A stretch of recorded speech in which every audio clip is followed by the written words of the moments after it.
পরের বার থেকে না গাড়িটা নিয়ে আসবো।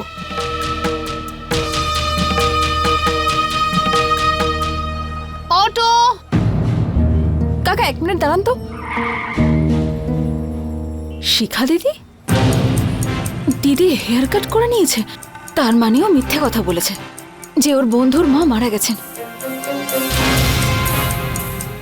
দিদি সবসময় মিথ্যে কথা কেন বলে? ও জানতো আমি তরুণার বাড়িতে আছি, ওর শরীর ঠিক নেই, তবু আজ তো বাড়াবাড়ি করে ফেলেছে ও। শিখা দিদি!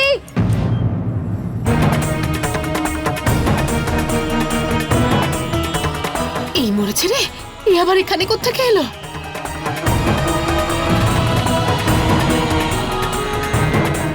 এখন যখন ধরা পড়ে গেছে তখন পালিয়ে যাচ্ছে, কিন্তু আজ একদম ঠিক করেনি ও। বাড়ি গিয়ে কথা বলবো আমি ওর সাথে। কবিতার এত সাহস হলো কি করে? আর কলেজ শেষ হয়ে গেছে 1 ঘন্টা আগে, এখনো এলো না কেন?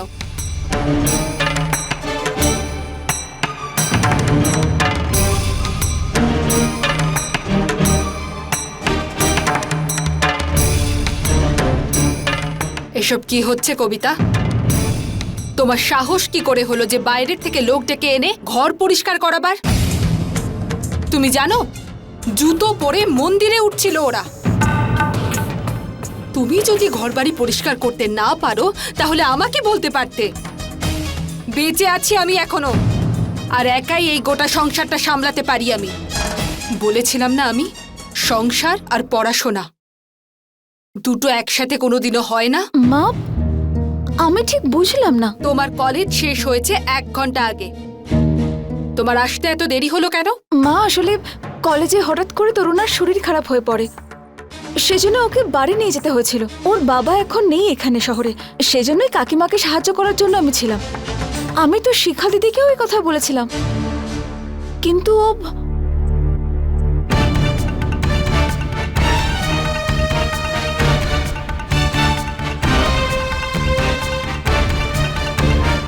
খুব খারাপ অবস্থা ছিল নিধি, কেঁদে কেঁদে অজ্ঞান হয়ে যাচ্ছিল। খুব কষ্ট পেয়েছে মেয়েটা আন্টির এইভাবে হঠাৎ চলে যাওয়াতে। খুব খারাপ হলো। শিখা, চুপ করো তুমি। দেখো, জীবন মৃত্যু তো আমাদের হাতে আর থাকে না। এভাবে মিথ্যে বলে সহানুভূতি পাওয়ার মানেটা কি? যাও গিয়ে স্নান করে নাও। হ্যাঁ বড় মা, কেঁদে কেঁদে তো আমার মাথাটা ঘুরছে এখন।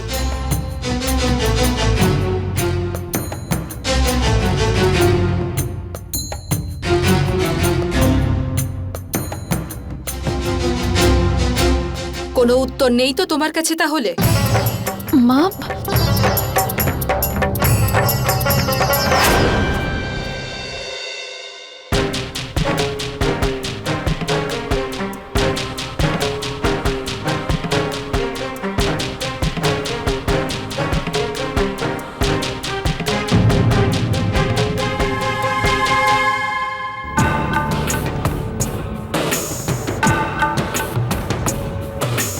কি ব্যাপার, দরজাটা নক করে ঘরে আসতে শেখনি? যাতে তুমি তোমার ভুলটা লুকোতে পারো। কি বলতে চাইছো? আমি আবার কি অন্যায় করলাম? দিদি, তোমার মাথা থেকে এই ঘোমটাটা একটু সরাও দেখি। ঘুমটা কেন কেন কেন ঘুমটা সরাবো? হ্যাঁ, আমি স্নান করতে যাব।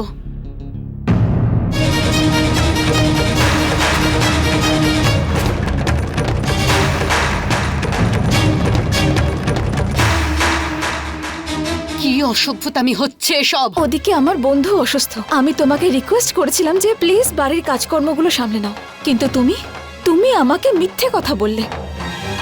আজ এই মিথ্যেটা সবার সামনে আসবে। আমি আবার কি মিথ্যে বলেছি? আরে ওখানে আমার বান্ধবীর মা মারা গেছে। আর বিউটি পার্লারে আমি কিন্তু সব জানি দিদি, তুমি কোথায় ছিলে আর কি করছিলে। বাজে কথা বন্ধ করো তুমি। কি প্রমাণ আছে তোমার কাছে? আজকে তো প্রমাণও আছে দিদি।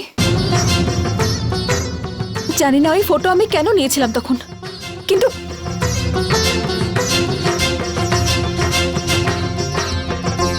তোমারই না এই ছবিটা?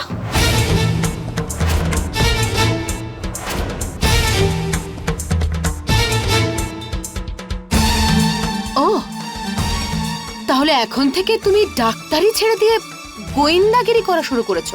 দিদি, এটা গোয়েন্দাগিরি নয়, এটা শুধু সত্যিটা জানার প্রয়াস একটা। গেট, হ্যাঁ। তো তো কি করে নেবে তুমি?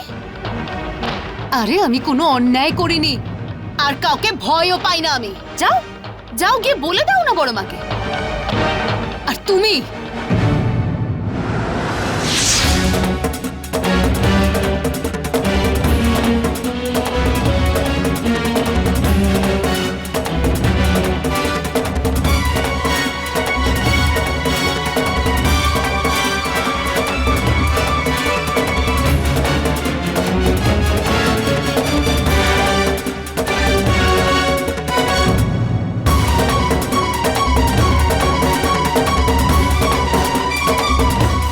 শিখা, তুমি কি করেছো? নিজের চুল কেটে ফেলেছো? তুমি জানো না আমাদের সমাজে কোনো মহিলা তখনই চুল কেটে ফেলে যখন তার স্বামী। এসব অশুভ লক্ষণ। তোমার কি মাথা খারাপ হয়ে গেছে?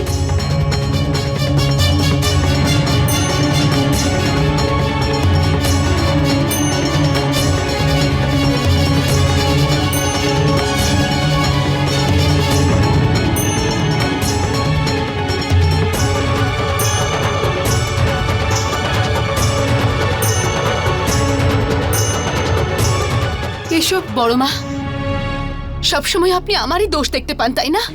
আপনি আমাকে বকতে চান তো বকে নিন, আপনি আমাকে যা শাস্তি দিতে চান দিন, কিন্তু তার আগে আমি আপনাকে যেটা দেখাতে চাই সেটা তো একবার দেখে নিন।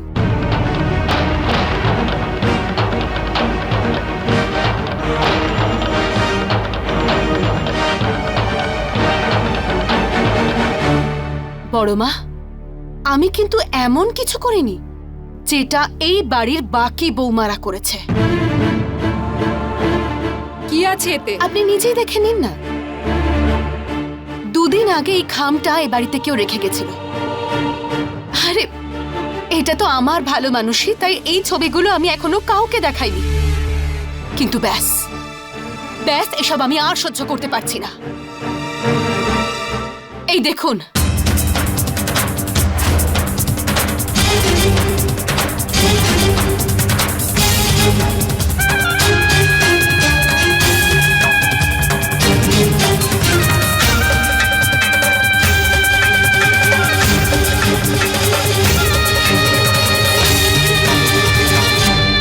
কে পাঠিয়েছে এই ছবিগুলো? এই খামে কারোর নাম তো লেখা নেই, তাই এটা খুবই বলা মুশকিল যে ছবিগুলো কে পাঠিয়েছে। কিন্তু যেই পাঠিয়ে থাকুক, আমাদের বাড়ির মঙ্গল চায়। বড় মা, আপনি নিজেই দেখুন যে কিভাবে এই বাড়ির দুই বৌমা নিজেদের লজ্জা শরম ত্যাগ করে এক গাদা লোকের সামনে নাচছে। বড় মা, আপনি দুদিনের জন্য বাড়িতে ছিলেন না বলে আপনার অনুপস্থিতির সম্পূর্ণ সুযোগ নেওয়া হয়েছে। আর এই সুযোগ নিয়েছে গরিমা দিদি আর এই যে কবিতা। এসব শিখা আমাদেরকে সবকিছু বলেছে, আর এতে অনুমতি নেওয়ার কি আছে? যাও না। মা, এগুলো তো আমার কলেজের ডান্ডিয়ার পিকচার। আপনার কাছে অনুমতি নিয়েই তো গিয়েছিলাম ওখানে। মিথ্যে কথা বলারও একটা সীমা থাকে। মিথ্যে কথা নয় মা, আপনাকে বলেছিলাম আপনি শিখা দিদিকে জিজ্ঞাসা করুন না। ও তো নিজে কথা বলেছিল আপনার সাথে, আর আজ উল্টো কথা বলছে। কেন করছো তুমি আমার সাথে এরকম? আমি আবার কি করলাম? আরে আমার ছবি তুলে তুমি বড় মাকে দেখাও, সেটা ঠিক আছে, কিন্তু আমি তোমার সত্যি দেখিয়ে দিলে সেটা অন্যায়। তুমি কি চাইছো তোমার এই মিথ্যে কাজকর্মে আমি তোমাকে সাপোর্ট করব? মিথ্যে আমি নই, তুমি বলছো দিদি। মা, শিখা দিদি আমাকে বলেছিল যে আমরা বাইরে যাই, তাতে আপনার কোনো আপত্তি নেই। সেদিন আপনার সাথে কথাও বলেছিলাম আমি, মনে আছে আপনার? হ্যাঁ মনে আছে, অনুমতি দিয়েছিলাম তোমাকে, কিন্তু বাইরে গিয়ে নাচার জন্য নয়। মন্দিরে গিয়ে গরিবদেরকে খাবার খাওয়ানোর জন্য।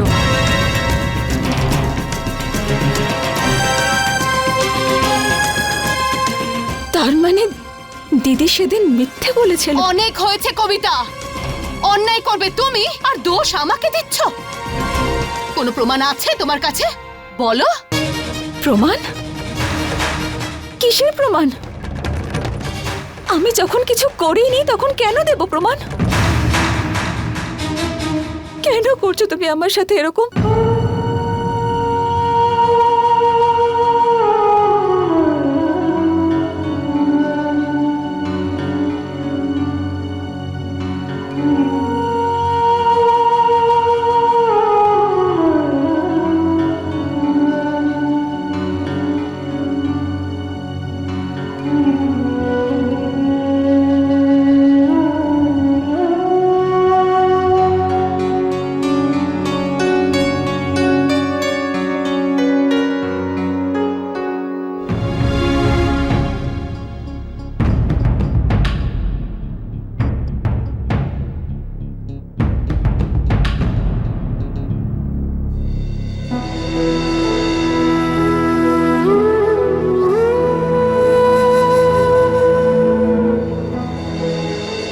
দিদি, এখন তো বাচ্চারা বড় হয়ে গেছে, বৌমারাও এসে গেছে। এখনো কি আমার নিজের জীবন থেকে কিছু ঘন্টা নিজের মতো করে বাঁচার অধিকার নেই? দিদি, আমিও কবিতার মতো ঘর আর বাইরের কাজ একসঙ্গে ব্যালেন্স করতে পারি। মা, গরিমা আর ওর মেয়ে কারুর জামা কাপড় নেই আলমারিতে। গরিমা আর ওর মেয়ের জামা কাপড় নেই? ঠাম্মি, গরিমা দিদির সুটকেসটাও তো নেই।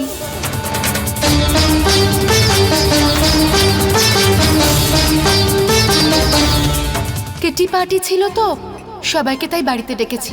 তুমি জানো না এই বাড়িতে তাস খেলার অনুমতি নেই?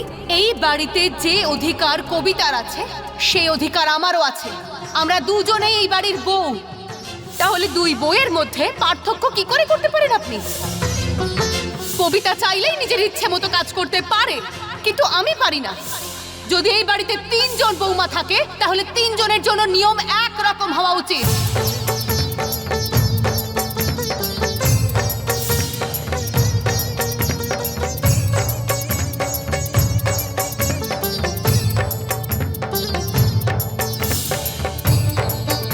আর আজ পর্যন্ত এই বাড়িতে কোনো সিদ্ধান্তের বিরোধিতা করা হয়নি, কিন্তু আজ আমার মনে হচ্ছে যে বৌমাকে কলেজে পাঠানোর সিদ্ধান্তটা ভুল ছিল।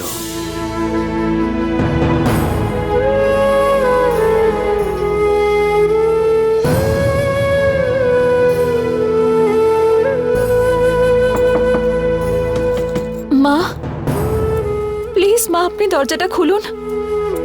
মা, প্লিজ আমায় ক্ষমা করে দিন।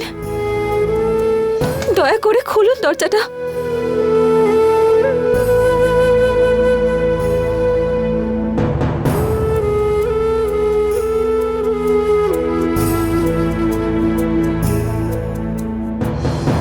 তোমার সঙ্গে আমাদের কি শত্রুতা আছে?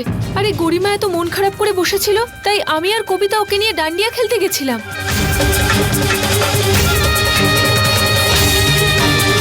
আর তুমি এ সমস্ত? বিদ্যা,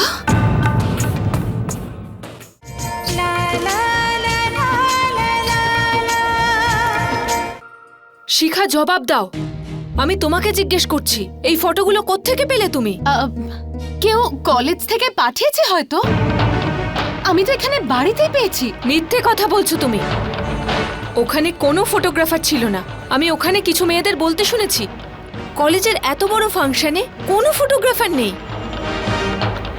শিখা, সত্যি কথা বলো আমায়, নাহলে ঠিক হবে না। ছোট মা,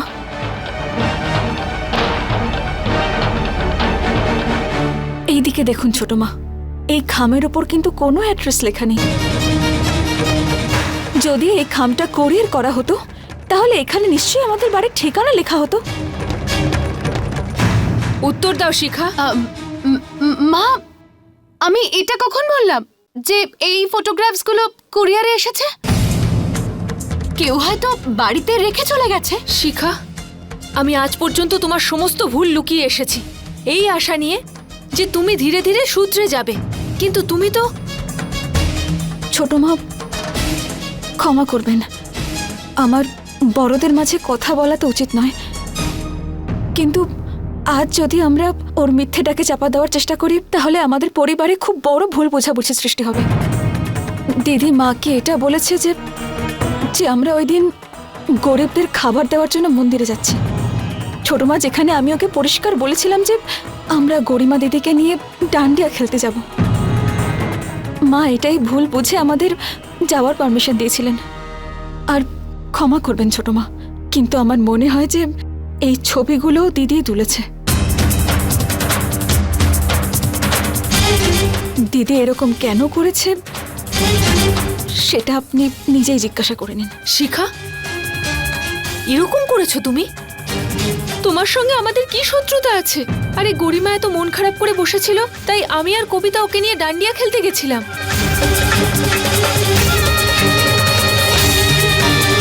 আর তুমি এ সমস্ত বিদ্যা,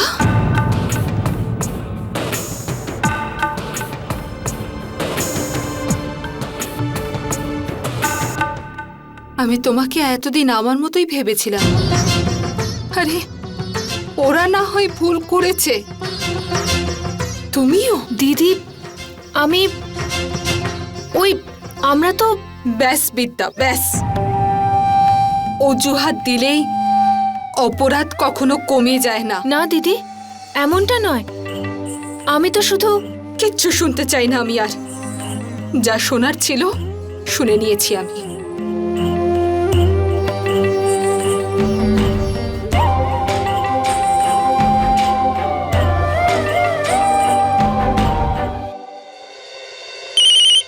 হ্যালো, হ্যালো বিদ্যাদি, একটা খুব সিরিয়াস কেস এসেছে। কি হয়েছে? এসএমএস মেডিকেল কলেজের 20 জনের বেশি স্টুডেন্টকে হসপিটালে ভর্তি করা হয়েছে।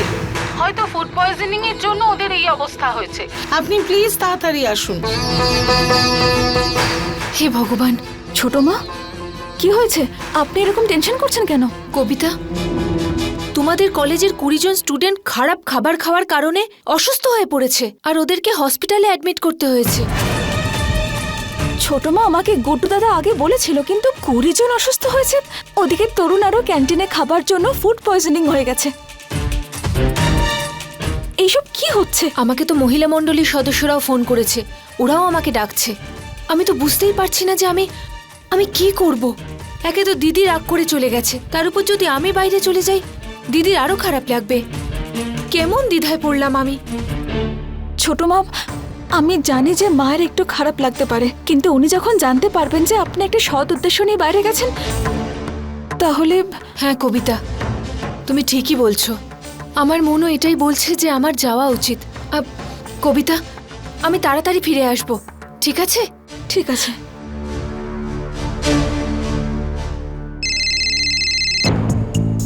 হ্যালো কবিতা, মা তুই তাড়াতাড়ি আয়। কি হয়েছে কাকিমা? আপনি তো ভয় পেয়ে আছেন কেন? তরুণার শরীর ঠিক আছে তো? ওর অবস্থা খারাপ হয়েই চলেছে। আমি ওকে কলেজের পাশে হসপিটাল আছে ওখানেই নিয়ে যাচ্ছি। City hospital? হ্যাঁ মা, তুইও তাড়াতাড়ি ওখানে চলে যা। ঠিক আছে কাকিমা।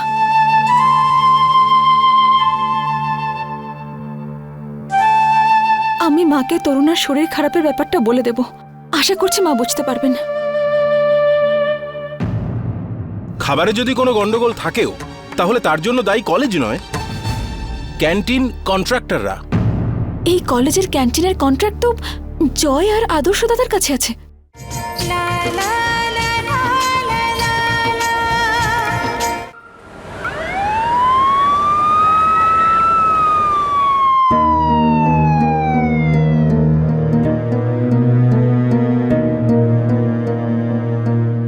এসব হলো কি করে? দেখুন, আমরাও সেটাই জানার চেষ্টা করছি যে এর পিছনে কারণটা কি। আপনি প্লিজ ভরসা রাখুন। দেখুন, আমাদের 10 জন টিমের ডক্টরেরা এই কেসটাকে হ্যান্ডেল করছেন। আপনারা ভরসা রাখুন, সব ঠিক হয়ে যাবে। কি ঠিক হয়ে যাবে? হ্যাঁ, আর এটা কেমন কলেজ? আমি পুলিশে কমপ্লেন্ট করব। আপনাকে আর আপনার কলেজকে এই ঘটনার মূল্য দিতেই হবে। দেখুন, আপনি শান্ত হন। আরে কি শান্ত হব? আজকে আমার বাচ্চার এরকম অবস্থা। দেখুন, এর পিছনে যারা আছেন তাদের এগেনস্টে আমি নিজে অ্যাকশন নেব। এতজন স্টুডেন্টের একসঙ্গে অসুস্থ হয়ে পড়াটা কাকতালীয় হতে পারে না। এই স্টুডেন্টদের মধ্যে প্রত্যেকেই ক্যান্টিনে কিছু না কিছু খেয়েছিল স্যার। তার মানে নিশ্চয়ই ক্যান্টিনের খাবারে কোনো প্রবলেম ছিল। কবিতা, এখন তরুণা কেমন আছে? She is better now. আমি কলেজের হসপিটাল থেকেই আসছি। আমি কাকিমাকে বলেছি ওখানে থাকার জন্য, কিন্তু এইসব দায়িত্বজ্ঞানহীনতা চলবে না, চলবে না, চলবে না, চলবে না, চলবে না, চলবে না, চলবে না, চলবে না, চলবে না, চলবে না।